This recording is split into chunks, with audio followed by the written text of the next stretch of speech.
पूर्व मुख्यमंत्री उमा भारती का बड़ा बयान, मैं अपने 2 साल चुनाव नहीं लड़ूंगी। उमा भारती काफी लंबे समय से चुनाव लड़ने के सवाल पर चुप रही हूं। अगले 2 साल अपने आप को गंगा जी के कार्य में झोंकना चाहती हूं। 2 साल से गंगा जी की स्वच्छता और निर्मलता को जो काम शुरू किया उन्हें पूरा करूंगी। जरूरत पड़ने पर प्रचार प्रसार करूंगी, लेकिन लोकसभा चुनाव नहीं लड़ूंगी। मैंने राष्ट्रीय अध्यक्ष जेपी नड्डा को भी पत्र लिख दिया, उन्हें बता दिया कि मैं चुनाव नहीं लड़ूंगी। मैंने कहा इस संबंध को सबको बता दे।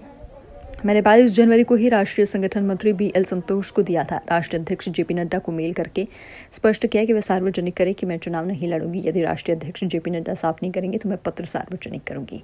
मैं उम्र में मोदी जी से छोटी हूं, पर पार्टी से ज्यादा वरिष्ठ हूं। मैं 21 जनवरी तक चुनाव लड़ना चाहती थी। उमा भारती ने साध्वी प्रज्ञा का टिकट कटने पर जताई सहानुभूति। प्रज्ञा ठाकुर का टिकट करने पर उमा भारती का बयान, प्रज्ञा ठाकुर ने हम लोगों के लिए बहुत दुख सहे। प्रज्ञा दीदी की वजह से आज हम जेल में नहीं हैं। उन पर भगवा आतंकवाद केस में हमारा नाम लेने का दबाव डाला गया।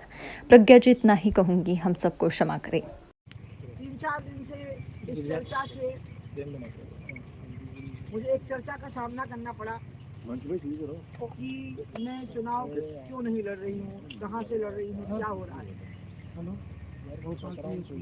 तो मैं आपको कहना चाहती हूँ कि 22 जनवरी को हमारे संगठन के सभी संगठनों के सबसे महत्वपूर्ण व्यक्ति को अयोध्या में कह चुकी हूँ कि मैं चुनाव नहीं लड़ूंगी 2 साल। अब आप कहोगे 2 साल बीच तो कोई चुनाव नहीं होगा। नहीं, राज्यसभा वगैरह के चुनाव होते हैं। तो मैंने कहा कि उसका कारण बना कि जब मैं 22 जनवरी को रामलला की प्राण प्रतिष्ठा में बैठी हुई थी आगे की पंक्ति में, तो मुझे पूरा अयोध्या आंदोलन का स्मरण आता रहा और मुझे लगा कि किसके कारण आज हम यहाँ पहुँचे। वो थे अशोक सिंघल, जो देवरा बाबा के उनकी दृढ़ता का परिणाम था कि आज रामलला की प्राण प्रतिष्ठा हो पाई। तो मुझे लगा कि मेरी दृढ़ता में कुछ कमी रह गई, जो गंगा का काम वहीं ठहर गया 2017 में, जहाँ पर कि मैं छोड़ आई। और इससे मेरा मन इतना व्याकुल हुआ उन 5-6 घंटों में ही कि संयोग से मुझे उनके बगल में ही बैठने का मौका मिला। तो मैंने उनको कहा कि भाई साहब, मैं अभी चुनाव अगर लड़ी तो संसदीय क्षेत्र की जिम्मेवारी का निर्वहन और उसके साथ गंगा का कार्य का मेल नहीं होता है। तो मुझे 2 साल के लिए पूरी स्वतंत्रता चाहिए। मैं अपने आप को झोंक दूंगी बिल्कुल गंगा के कार्य को पूर्ण करने के लिए, क्योंकि गंगा में कोई विवाद नहीं है, ना जाति का, ना संप्रदाय का, ना राजनीतिक दलों का। पूरी विश्व बिरादरी एक है और योजना भी पूरी बन चुकी है, मंजूरियां हो चुकी हैं, खाली गति कम हो गई और उसके कई कारण बने। क्योंकि मैं पार्टी का एक बहुत वरिष्ठ कार्यकर्ता हूँ। उम्र भले ही मेरी मोदी जी से 10 साल कम है, लेकिन पार्टी के प्रति तो मेरा योगदान है।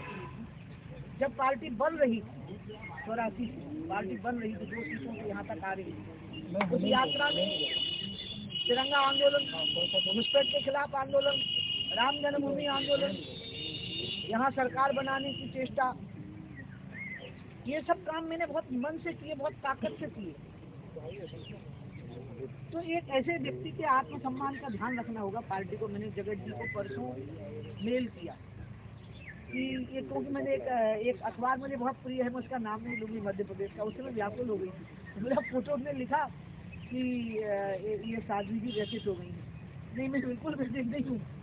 मैंने मना किया है कि गंगा का काम मेरे लिए सर्वोपरि है।